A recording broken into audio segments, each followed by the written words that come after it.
But my message here for people who are listening to it is to think about the overall cost from the start. Think about security from the start and work with something already pre-certified. That will help a lot. Work with semiconductor companies who already integrated the software. Welcome to FLAT Silica's We Talk IoT. We'll chat with innovators, experts, and business owners to learn how they are implementing IoT and using data to create new business opportunities. I am your host, Stephanie Ruth Haydock.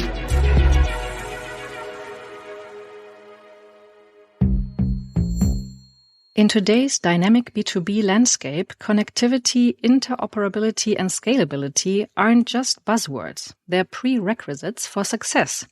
Enter Matter, a groundbreaking smart home standard set to redefine how businesses approach IoT and smart technology. Today, I am very happy to welcome Guylain Pouly from NXP to the show. Great to have you here. And we'll be diving into how Matter is shaping the business ecosystem, the opportunities it brings to the table for enterprises, and what its adoption could mean for the future of smart tech integration. Welcome to the show, Guylain. Thank you. Thank you for having me. Glad to be here. Why don't you kick us off by introducing yourself and what you do at NXP? Yeah, sure. So I'm Guylain. I'm working for NXP as a regional marketing manager for wireless connectivity product. So I'm mainly focused on everything which is without cables, let's say. So it could be Wi-Fi, it could be Bluetooth, other technologies. So of course, Matter is in the heart of many discussion I have lately with customers and also in the internal strategy. Okay. Can you briefly, for some people who might not have heard about Matter, explain what it is and why it is so important? Yeah. So basically, so far in a smart home environment, you had several ecosystems coexisting. For example, you have a HomeKit from Apple. Just to name maybe the most popular, you have the SmartThings ecosystem from Samsung. All those different ecosystems were not able to communicate all together. They worked in a silo, if you want. And Matter, that's the main goal of Matter, is to ensure interoperability. So practically speaking, it's a software layer working on top of the existing software structure, let's say, which enables customers to buy any device from any manufacturer and being able to communicate all together in the same network. So that's the main purpose of Matter. So it's like a glue or a secret ingredient that will then make every other devices seamlessly work together, right? Exactly. Customers will be able to, let's say, to mix and match products from different brands without worrying about interoperability and communication. Yeah. That's really cool news for a consumer. Also myself, I've tried to experiment with some smart home things in my apartment, which of course is limited to the rooms and the things you could actually do. But still, I'm quite happy with the setup, how it works how it works together. But yeah, it used to be like you had all these bridges hidden under cupboards for the music system. They had a different standard. And then, as you mentioned, the Apple HomeKit, and then you have a different light bulb and a different socket. And then you basically needed a room full of all these bridges and extra connectivity sockets, right? Yeah, that's the problem. I'm also facing the same problem like anyone else, I guess. So of course, Matter is great to solve this kind of issue, yeah. And from a business perspective, how do you see Matter reshaping the landscape? So, of course, Matter is very new. The first release occurred, if I remember well, in November last year, in fall. So it's very new, but we see already big names adopting this standard. So the standard is defined, by the way, by the CSA Alliance. And you have today more than 500 companies as part of the alliance. So I mentioned the big names, Apple, Samsung, Google. We also have Amazon and other big names. Of course, NXP is part of it, and we have an active role in specifying the standards. So really, this new standard is pushed by big names, and we see more and more companies joining the effort, designing products, or at least adding the Matter compatibility in existing products. So I would say it's generating a lot of discussion. It's pushing also customers to innovation. Mm-hmm. That's the key point, because at the end, how a company doing, I don't know, for example, a smart bubble, how can you differentiate from your competitor? Mm-hmm. So it also opens new discussions to customers on how they can innovate and how they can differentiate. And this is something which has been generated by the adoption of this new standard. Interesting. I know it's new and has only been public since end of last year. But are there already some standout use cases where Matter plays a different role? Yeah. So today, Matter is very new and not all device profiles are supported so far. So today you have smart bubbles, smart speakers, for example, dimmers or heat or ventilation systems. And of course, there is still some gap today, but we can expect from with the next coming release that more devices will be added. Without sharing any secret, we can expect that robot vacuums will be added, cameras, doorbell cameras, white goods. This is also an important part of the market, everything around appliance. So in the next coming release, we will see more and more devices adopted. And of course, more companies will join the alliance and adopt the standard. So I am quite optimistic on the future of Matter. And for manufacturers, as you said, there are more and more appliances coming into maybe washing machines, dishwashers, I suppose. Yeah. That would be kind of cool. But also that would be also interesting for industry purposes, like in hotels. That would be a really cool innovation if you could. That's probably the next step. So today, the use case and the supported device are smart home device, purely smart home device. But of course, we can expect the alliance to explore new markets and new applications. So it could be smart buildings, as you say, and also industrial. Mm-hmm. And that is probably going to be the next step, let's say more in middle to long term for the future of the standard. Yeah. Okay. So at the moment, it would be more interesting for manufacturers of consumer-oriented products. Yeah. Okay. And understood. And how, as a manufacturer, would I be starting to look to integrate Matter into one of my devices? Are there primary steps or challenges that I should be aware of if I wanted to explore this new world? Yeah, that's a good question, and actually a very vast question. Yeah. Of course. So today, if you want to get started with a new design for a Matter-compatible device, first, I would say the choice of the silicon and the hardware is very important. Mm-hmm. First, you need to have enough memory to integrate Matter stack, let's say, plus your application layer. So memory requirement is an important topic. And the second topic, which is important, is security.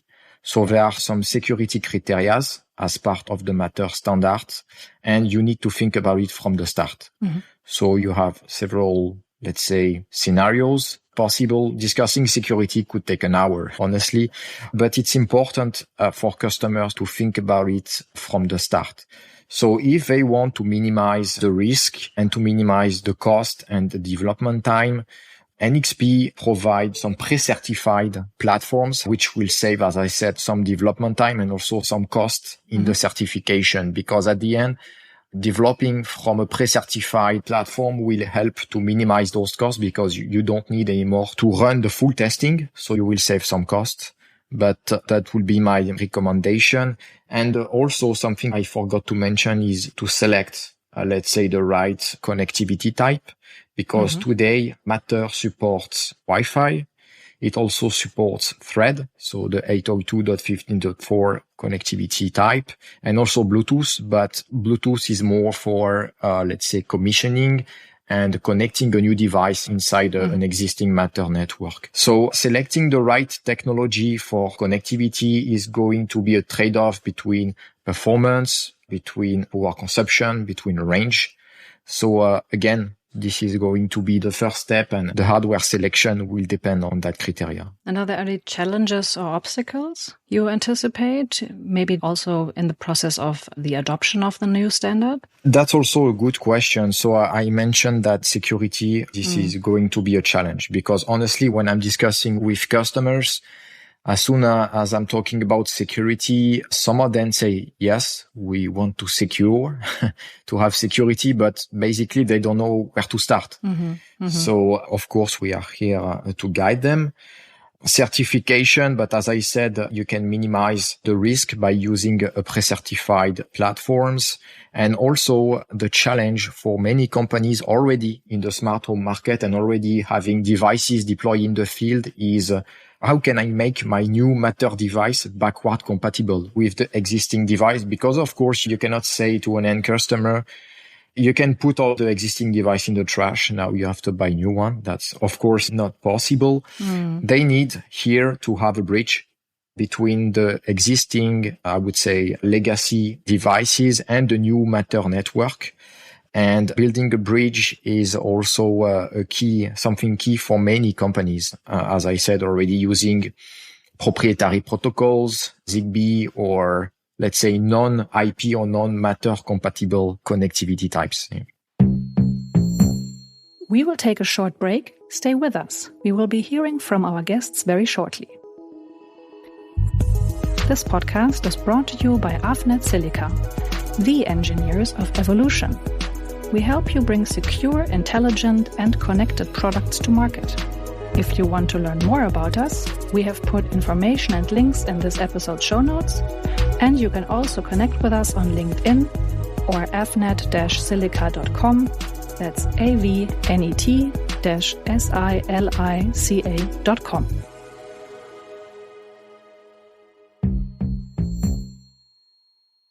Do you know of any really cool first examples you have seen with Meta, something that really inspired you and said, wow, this is exactly why we need this, and this is exactly why this will be so cool? Yeah. We built a demo at NXP showing the interoperability, and this is really the coolest thing, I believe, for Matter. So basically, in this demo, you have the possibility to drive. It's a small LED communicated through using Thread protocol, and you have the possibility to switch it on or off using either the Amazon Echo or the Google Nest Hub. So you see, you can mix the different devices from different brands and it works, and you can control a device from different controllers. Let's say Matter controllers, which are not from the same brand. And in the same way, you can also control this light from a tablet using a specific app. So interoperability, I mean, this is really nice because at the end, you don't need to go to a shop and say, okay, I'm not compatible with everything. I need to be careful when I select the device. And that's really the coolest thing, I would say.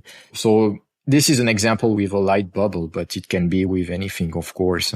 And is there any feature or innovation that you would really like to see in the future of the Matter protocol? So today, really, what customers who wants to adopt the new standard are asking is adding new devices. Okay.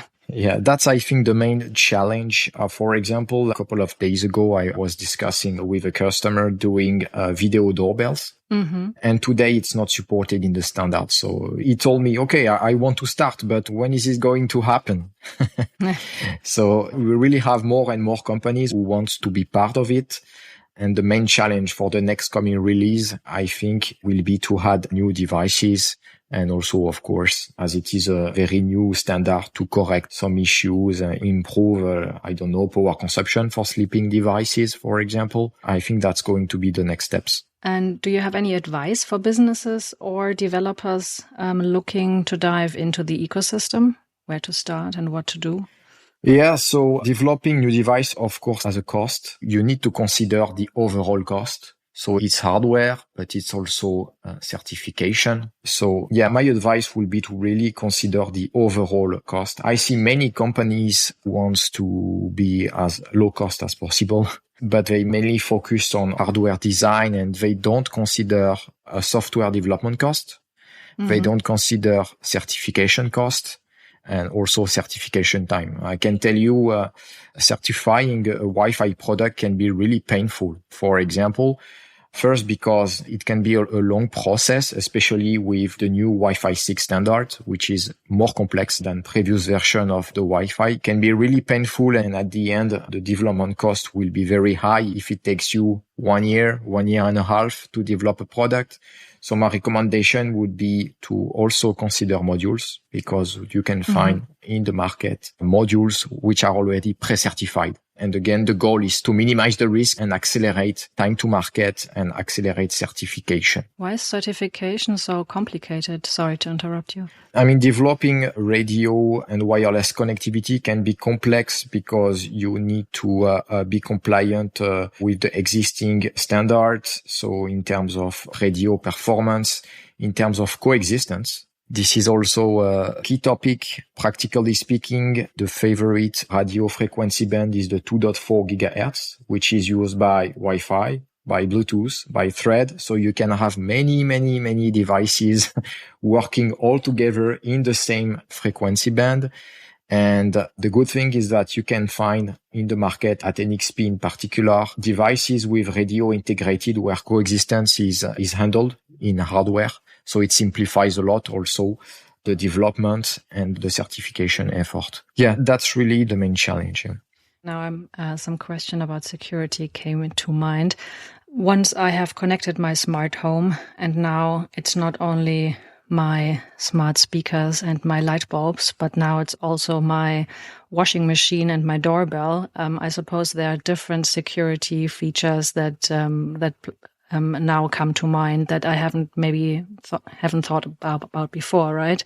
The risk is that probably a hacker could, hack into my washing machine and flood my apartment, or what is the security issue behind this? Absolutely. When you increase the number of connected devices in your home, of course, you are increasing the attack surface and the potential attack. Yeah. And the good thing is that, as I said, Matter is integrating security features and security criteria. So first, when you connect a new device to an existing network, you need, of course, to authenticate this new device. So you have a feature such as a unique ID, and you have security based on key pairs and on certificates.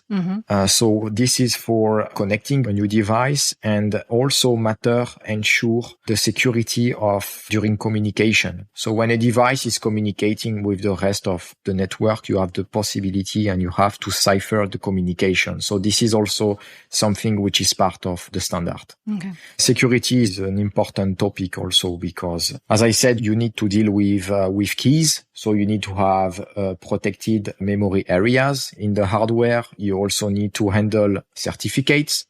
So those certificates need to be generated by a CSA Alliance approved authority. NXP is an approved authority. So we are able to generate those certificates for customers and to also program it into the device. Okay. Because if you want to do by yourself, you need to set up a complete infrastructure, a complete secured infrastructure. And for small companies, could be a very important cost. And that's why NXP can take care of it. I also thought of another dimension where security might be interesting, but I don't know if that's maybe just my fantasy. With now more and more people working in the home office, and more people being tech savvy, especially in our industry, having smart home appliances. Do you think that it would at one point be of the employer's interest to say, guys, if you have a smart home at home, please use a VPN when you log in with your work computer? Or maybe an industry espionage thing could happen from somebody hacked into my coffee machine and then stole all my company's data. Yeah, absolutely. It could be. We see, and I personally see more and more security implemented in my device, in my personal company devices. So yeah, absolutely. That could become something mandatory for employees working from home, like me. Cool. So if you would have to put together a playlist or a soundtrack for this episode, what songs would be on it? Should be something with Matter. Maybe an album from Metallica called Nothing Else Matters. If I remember well, that could be a great. That's quite fitting. Yeah. Yeah. could be a good fit. And also, I'm a French guy living on the seaside, so I like to chill on the coast. And there is also an album from Tracy Chapman, so very different from Metallica, called Matters of Heart. Oh, cool. Could be also a possibility. So yeah, Metallica or Tracy Chapman, choice is yours. Very nice. Well, it's a playlist, so you don't have to decide. We can just put them all on there. The idea is to try and have then at one point an IoT playlist with all the songs that the guests mentioned would be on their soundtrack and see what we come up with. That's just a fun experiment. So thank you for being a part of it. Thank you. So thank you, Guylain. This was super exciting and interesting. Thanks so much for taking the time being on the show. And then I wish you a happy and relaxing weekend. Thank you. Have a good weekend. Thank you again for having me. My pleasure. This was Avnet Silica's We Talk IoT. If you enjoyed this episode, please subscribe and leave a rating. Talk to you soon.